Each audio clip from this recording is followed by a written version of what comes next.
ছাত্ৰ ছাত্ৰীসকল তোমালোকক মোৰ চেনেললৈ স্বাগতম জনাইছোঁ। আজি তোমালোকৰ বাবে মই লৈ আহিছোঁ BA সেকেন্ড সেমৰ এডুকেশ্যন কিতাপখনত চেপ্টাৰ নম্বৰ 2 আহা আমি ভিডিঅ'টো আৰম্ভ কৰোঁ। তো ফাৰ্ষ্ট কুৱেশ্যন হৈছে শিক্ষণৰ সংজ্ঞা লিখা। উত্তৰটো হৈছে এডৱাৰ্ড গেটছৰ মতে অভিজ্ঞতা আৰু প্ৰশিক্ষণৰ যোগেদি কৰা আচৰণৰ সংশোধন কাৰ্যই হ'ল শিক্ষণ।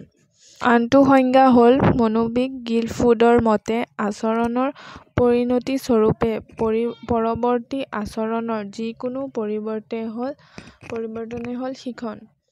2 নম্বৰ কুৱেশ্যনটো হৈছে শিক্ষণৰ প্ৰকৃতিসমূহ কি? এনচাৰটো হৈছে শিক্ষণ হৈছে লক্ষ্য প্ৰণোদিত আৰু উদ্দেশ্যমূলক। শিক্ষণ হৈছে জীৱনজোৰা চলা এক অবিৰত প্ৰক্ৰিয়া। 3 নম্বৰ পইণ্টটো হৈছে শিক্ষণ হৈছে সাৰ্বজনীন প্ৰক্ৰিয়া। 4 নম্বৰ পইণ্টটো হৈছে শিক্ষণ হৈছে আচৰণৰ পৰিৱৰ্তন। 5 নম্বৰ পইণ্টটো হৈছে শিক্ষণত অভিজ্ঞতাৰ পুনৰ গঠনৰ জৰিয়তে হৈ থাকে। 6 নম্বৰ পইণ্টটো হৈছে শিক্ষণ হৈছে কাৰ্য আৰু পৰিৱেশৰ উৎপাদক। 7 নম্বৰ পইণ্টটো হৈছে শিক্ষণ এটা পৰিস্থিতিৰ পৰা আন এটা পৰিস্থিতিলৈ স্থানান্তৰযোগ্য। 8 নম্বৰ পইণ্টটো হৈছে শিক্ষণে আচৰণত বাঞ্ছনীয় পৰিৱৰ্তন অনাত সহায় কৰে।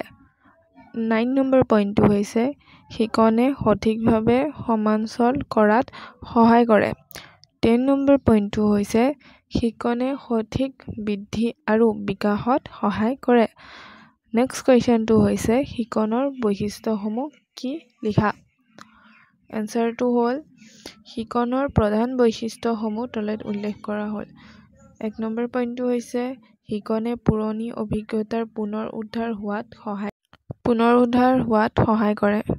2 নম্বৰ পইণ্টটো হৈছে শিক্ষণে নতুন অভিজ্ঞতা আহৰণ কৰাত সহায় কৰে। 3 নম্বৰ পইণ্টটো হৈছে শিক্ষণ হ'ল এক অভিজ্ঞতাৰ বিকাশ আৰু সংশোধনৰ প্ৰক্ৰিয়া। 4 নম্বৰ পইণ্টটো হৈছে শিক্ষণে শিক্ষাৰ্থীসকলৰ নতুন ভাৱ বিকাশত সহায় কৰে। 5 নম্বৰ পইণ্টটো হৈছে শিক্ষণৰ যোগেদি শিক্ষাৰ্থীসকলে পৰিস্থিতি সাপেক্ষে নতুন জ্ঞান অৰ্জন কৰে।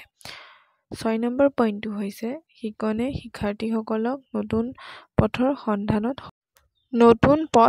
সন্ধানত সহায় কৰে।